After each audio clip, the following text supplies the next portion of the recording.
Everybody, this is Heidi, and I'm doing my special occasion speech on Play-Doh and how to make Play-Doh. A little bit of a history on Play-Doh. And I got this from an article on the internet. It's called Failed Successes, the 50-Year History of Play-Doh. Play-Doh in 1956 started out not as Play-Doh, it was called modeling clay, and it started popping up in the schools and stores everywhere. It was patented and granted to Noah and Joseph McVicker. And it started popping up in the schools because of a teacher who one of the McVickers overheard saying that some of her kids were having a tough time manipulating the modeling clay that they had, because as you all know, modeling clay is a little bit thicker and a little bit harder.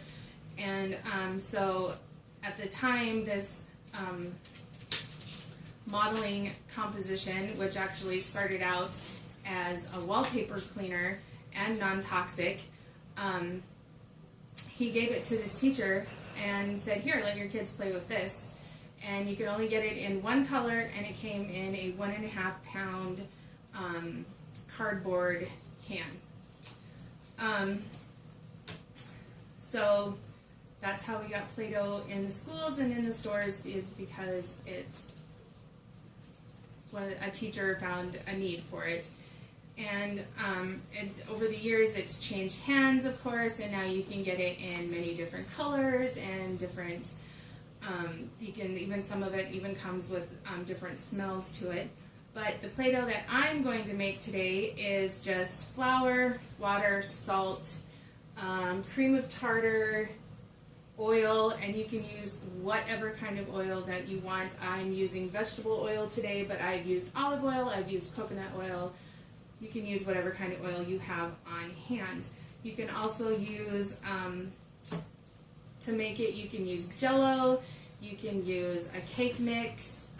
You just have to adjust, well, you don't even really have to adjust. When I make it with Jell-O, I just use probably 3 boxes of the big Jell-O mix, and then a cup of salt. So you need 2 cups of flour, 2 cups of warm water, 1 cup of salt, 2 tablespoons oil, and a tablespoon of cream of tartar. And then when I use it in my classroom, and you can add glitter to it too, to make it more of a sensory thing, because some kids have some sensory defensiveness. They don't like the way something feels, and so they're not going to touch it. Play-Doh recipes that I have seen also, you use sawdust, use laundry lint. I have not made those, but I would love to.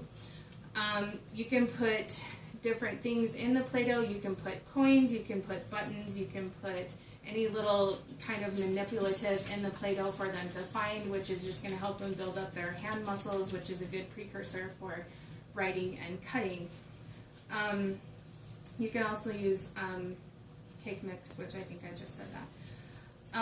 You can also add essential oils to it if you want to, just to add another sensory component to it to make it smell like lemon, peppermint, whatever you want to do. And I have used some of those before at Christmas time. I've used peppermint to just add another sensory component to it.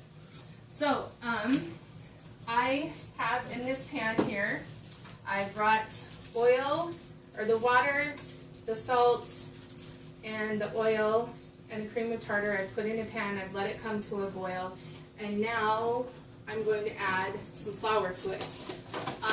I'm going to pause the video here in a little while after I add the flour, because I have to let this cool because it's kind of hot. And then I will show you, I'll show you what I do. Just knead it and get it to the consistency that I like for the classroom. And today I made it orange, and I'm going to add some glitter to it, just because it's fun, really. Who wants just plain white Play-Doh? Alright, go ahead and pause. Now? Okay, so we're back. We've let the Play-Doh cool a little bit.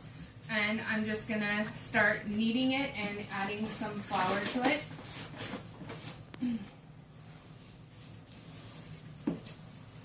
And it's still kind of hot, but we'll just keep playing with it. And you just knead it until you get it to the consistency that you want.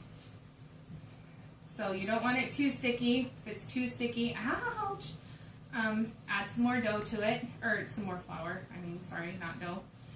And if it's too hard or too stiff, you can add a little bit more oil to it.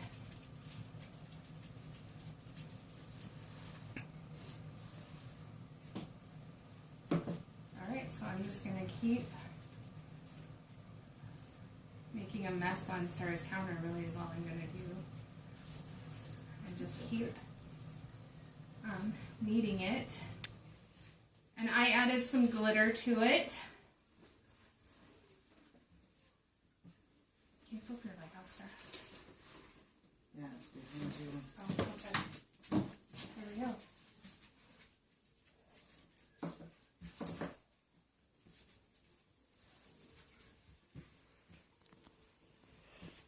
Alright. So that's how you make Play-Doh. If anybody wants the recipe, just give me a call or text me and let's try that again. Email me and I will email you the recipe that I use. So thanks everybody. Thanks for your time. Hope you had a great weekend. Have a great Sunday afternoon. Thanks.